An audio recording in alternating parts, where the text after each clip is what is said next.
myself something to eat.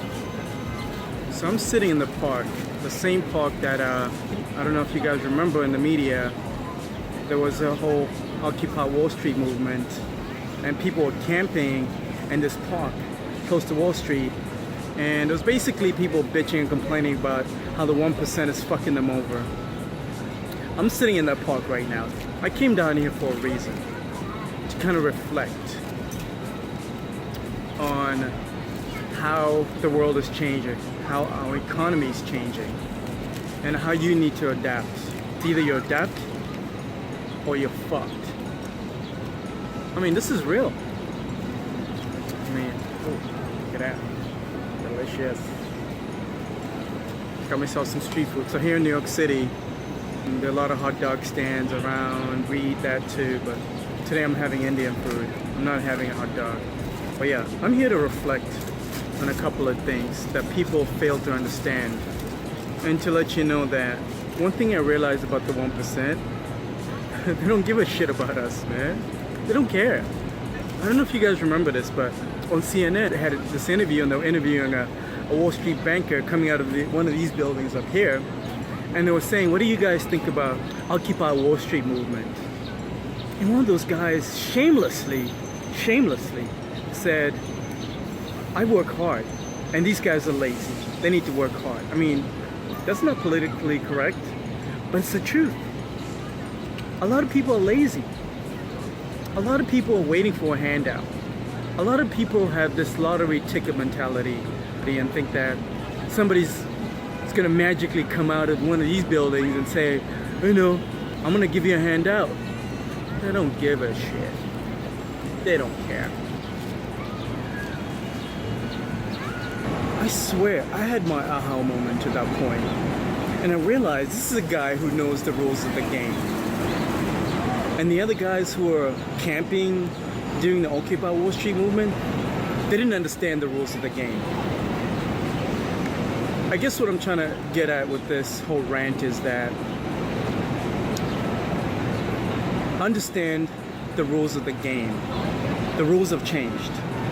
The days of, you know, you worked for a company for 20 years and getting a gold watch, you know, and retiring are gone. That shit is gone.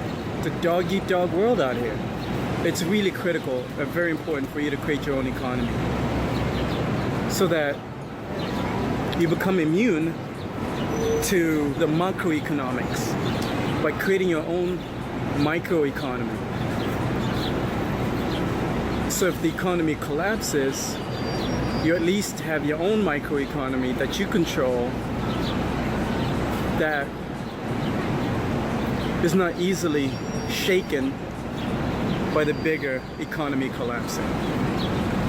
The lesson that I learned in the crash of 2008 was that if you don't have a backup plan, nobody's out there to save you, man. You're screwed.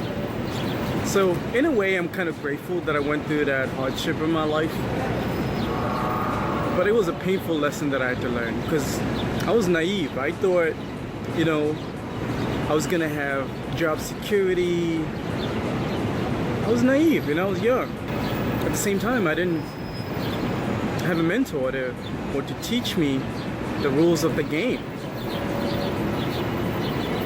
That's another thing, by the way, is you have to have a mentor. I still have mentors. Some are older than me, some are younger than me, but it's very, very important to have a mentor. Somebody who understands the rules of the game that you're playing. It can be trading, it can be real estate, anything. And that mentor can be somebody you admire online. There are plenty of guys. Like, I got my own mentors. I mean, I can mention the guys I look up to in trading are, you know, Akil Stokes. I mean, big shout out to Akil Stokes. I'm gonna put a link to his channel in this video, and he's successful at trading. That made me realize that if he can do it, so can I. And he brought incredible value into my life, and I'm so grateful. That's why I highly recommend, if you're looking for a mentor on trading, check out his channel. He's got a lot of free material. Jason Stapleton and Akil Stokes. These guys run a trading academy. I mean, I didn't have to pay anybody because that's how I learn. I mean, we all learn differently, but the reality is all the material that you need to be a successful trader are available on YouTube for free. You just gotta look for it. There's another guy, I forgot his name. I'm gonna still put his channel, link to his channel in this video. Ahmed J or something like that. Oh man, incredible value that guy brought to me. But I learned how to do pattern trading thanks to his videos. I literally just watched his videos, took a sheet of paper and drew all the patterns that he was teaching. And I realized that by you actually drawing those patterns, you remember them on the chart. So thank you, Ahmed J, for your value. I really appreciate it, son. Check out Ahmed J, Akil Stokes, and Jason Stapleton. If you don't have the money to pay somebody to teach you how to trade, it's okay. You're not really missing out that much. All you have to do is just put in extra time to do research and look for all the free material. There's also another site that I'm going to put a link in this video. So Baby Pips is basically, it's an online school that that gives you all the information that you need to learn how to trade the Forex market. A lot of the trading schools out there are literally based on that curriculum, on that course. Like I said, if you don't have the money, don't pay for it. Save your money, because you don't need to spend money to learn how to trade. There's a ton of free material. The point of this vlog is for me to share all this free material that you can accumulate. And if you're a slow learner and if you feel like you want to pay for it, then by all means go ahead and do it. But in my opinion, you don't have to pay for it.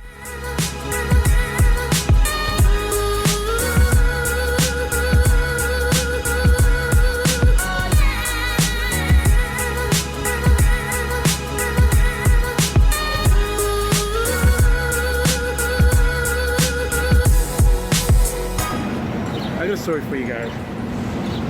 There are 3 essential ingredients for you to survive and be a real man. The first is learn how to have game. Here's what I mean. I remember back in 2008, I had no game. I mean, it was dismal.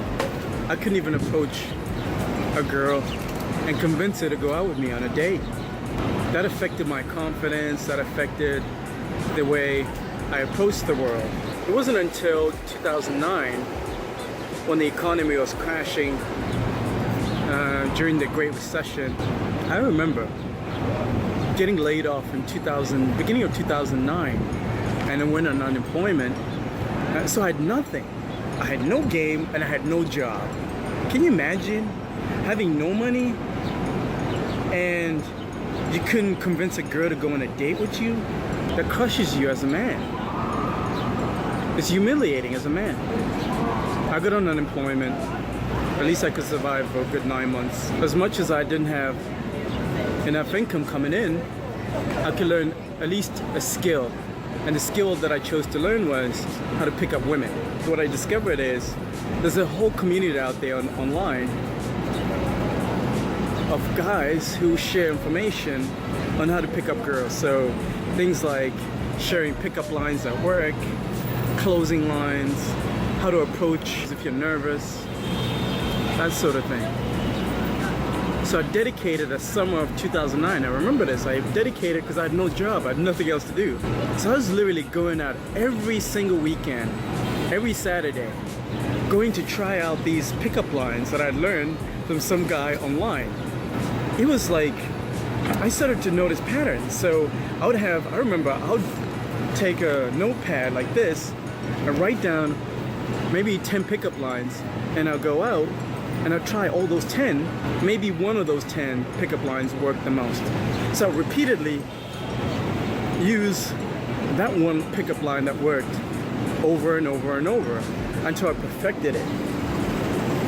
And I started to realize that my confidence went up and the way I approached the world was completely different. Also, I also started realizing that as I went for job interviews, I went in there with an incredible amount of confidence because I was able to relate to my interviewer. I was able to carry a conversation. I was able to be more relatable. These are the skills that I learned from picking up women that I used to succeed in job interviews. I mean, it's amazing because I would approach every job interview as if I'm trying to convince a girl to go out with me. And it worked. And I started to get all these jobs because I was just confident. So yeah, as a man, you have to learn how to pick up women. It's an essential ingredient to being successful in life. If you're not confident in your personal life, it'll automatically translate into your trading. Dedicate one summer, just one. See how it works.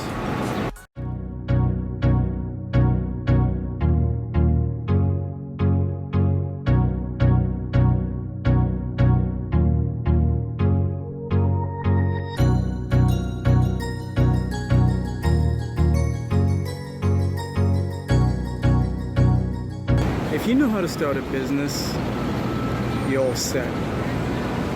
And the reason why I say this is because as a man, for you to rely on just a 9-to-5 job, you're kidding yourself, especially in this economy.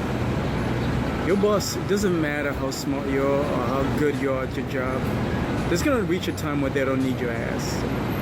And as such, they're gonna lay you off, and they don't care. So if you have a backup business, you'll be good to go. Being good at trading in general can make you a better or successful business person. The core principles of trading are risk management. And the same applies to starting a business. A lot of traders out there who are successful know exactly what I'm talking about. But if you're a newbie to trading, you will soon find out what I mean by risk versus reward. Trading is not about how much money you're gonna make. Let's make that very clear. And I learned this from Akil Stokes and Jason Stapleton. Trading is not about how much money you're gonna make. Trading is all about how much money are you willing to lose if you're wrong. Which is why this whole thing of signals and alerts doesn't appeal to me. I'll never sell you guys any alerts or signals. I get a lot of guys hit me up on Instagram saying, oh, do you have any alerts? Do you have any signals that you're selling? Personally, I don't believe in that. A lot of people claim they work, but they just don't work for me. I realized something about signals and alerts. They're kind of like putting on training wheels on your new bike. You get a nice shiny mountain bike and you put training wheels on it. Signals and alerts are kind of like that. Training wheels. You can use them temporarily and they might work for 1 or 2 trades, maybe 3. But that's not a long-term strategy. So for you to think that all you need to do is buy a signal and you don't have to learn the fundamentals of trading, you're lying to yourself. You're kidding yourself. Trading is hard work. It's not as easy as they might want to let you think it is. I bet you a lot of these guys are trying to sell you these alerts and signals. They're showing pictures of Ferraris and Maseratis on Instagram. To each their own. But I can't do that because I know that's lying. I'll be lying to myself. By lying to you, I'm lying to myself. Trading is not about that. And this is one thing I love about my mentors. Akil Stokes, Annette J, Jason Stapleton. You will never see these guys putting up pictures of Lamborghinis and Ferraris and Maseratis. And these are guys who can afford that shit. That's the kind of mentor I want. Who understands the value of a dollar. So More of the story is I just don't believe in signals and alerts. I even get a lot of guys who hit me up on Instagram saying I can sell you some alerts and signals. My response is no thanks. I prefer to do things the hard way, and you should too. I'm never gonna sell alerts and signals ever to my audience. I'll sell other shit.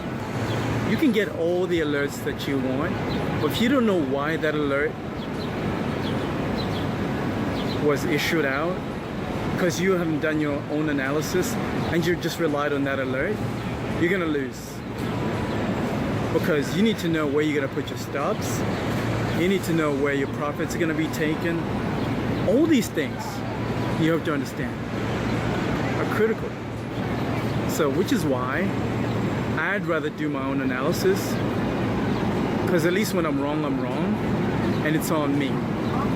Don't be lazy. Put in the work. It's not easy.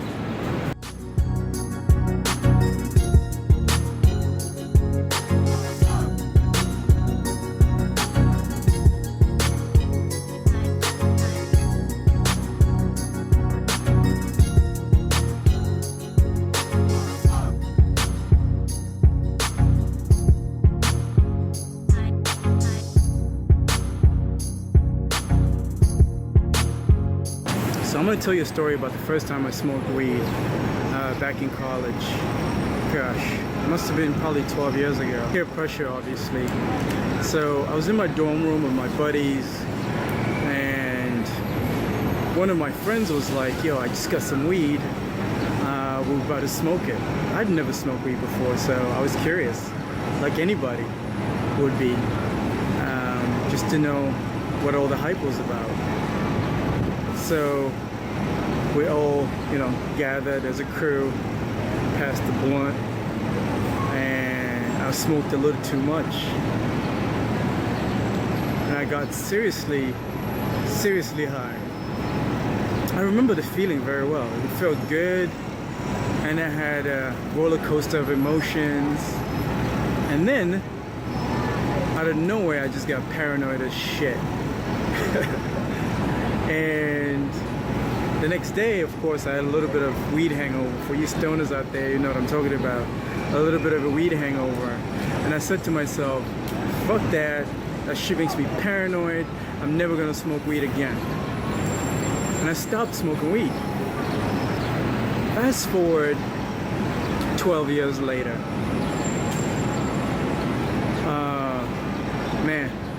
I decided I'm gonna give it another shot, because I was in a good place emotionally. Mentally, I felt like I was in a good place as well. So I smoked up again, and I realized I got a little paranoid. I mean, not as paranoid as I was the first time I smoked it, but I still got paranoid. So I got curious why I kept on getting paranoid every time I smoked weed, and other people didn't have the same problems. They didn't. So I went online, did some research. I just searched on YouTube, why do I become paranoid when I smoke weed? And I stumbled on Joe Rogan's video.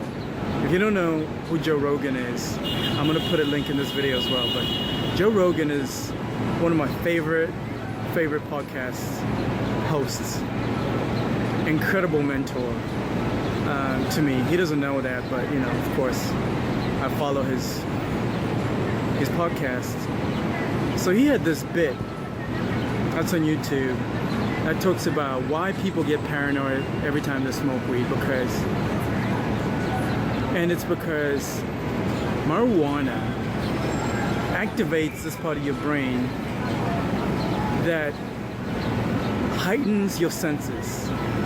So if you're in a good mood, that good mood gets heightened. If you're in a shit mood and you smoke a blunt, you're gonna go to some dark corners of your mind.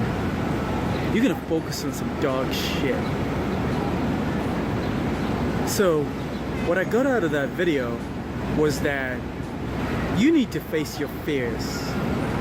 Marijuana just heightens those things that you're already putting at the back of your mind and ignoring. and forces you to confront that shit. And it's a very scary thing for a lot of people. That's why a lot of people don't smoke weed, because of that very reason. They don't have their affairs in order. In order for you to get your affairs in order, you need to commit to self-development.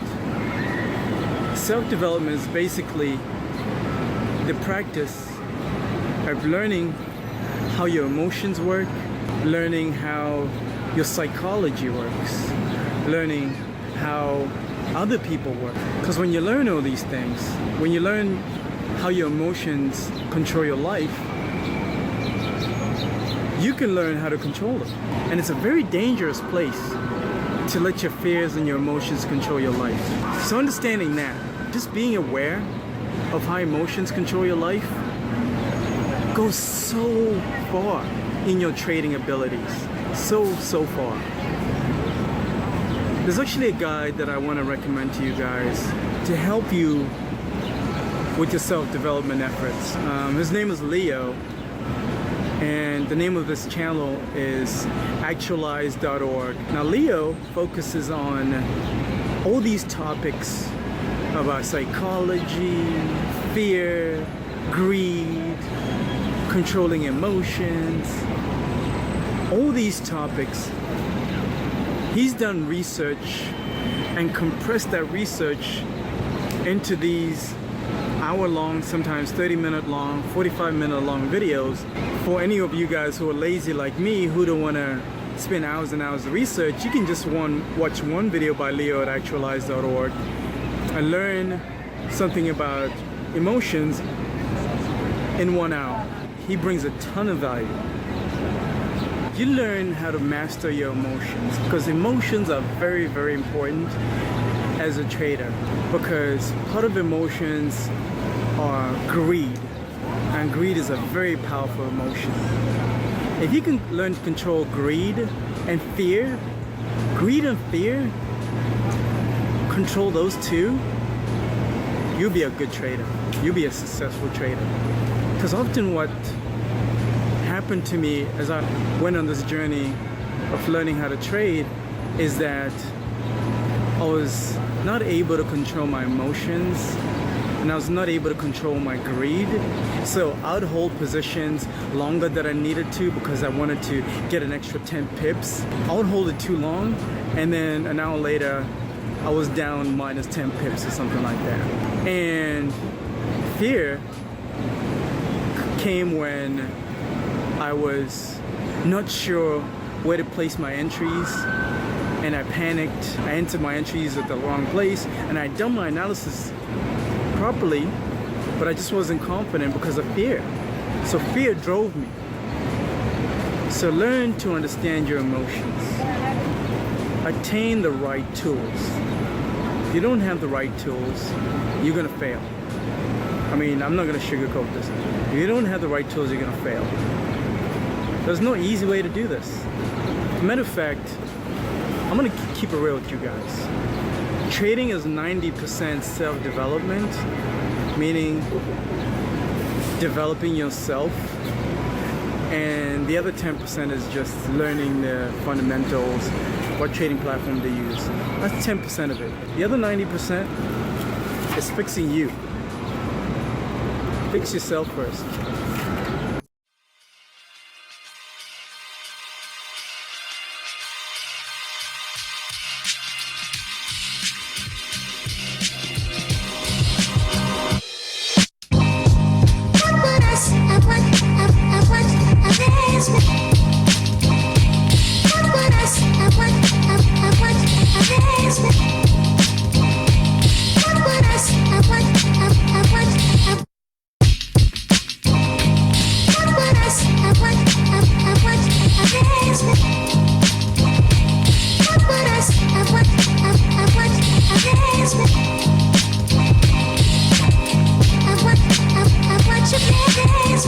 So can you imagine 20 years ago, the concept of working on Wall Street was so foreign to a lot of people.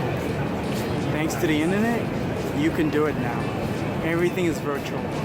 These guys on Wall Street right here, they work online as well. The playing field is level. The days of needing connections, all these like, you know, advanced degrees from Harvard. You don't need any of that. The playing field is level. Thanks, internet.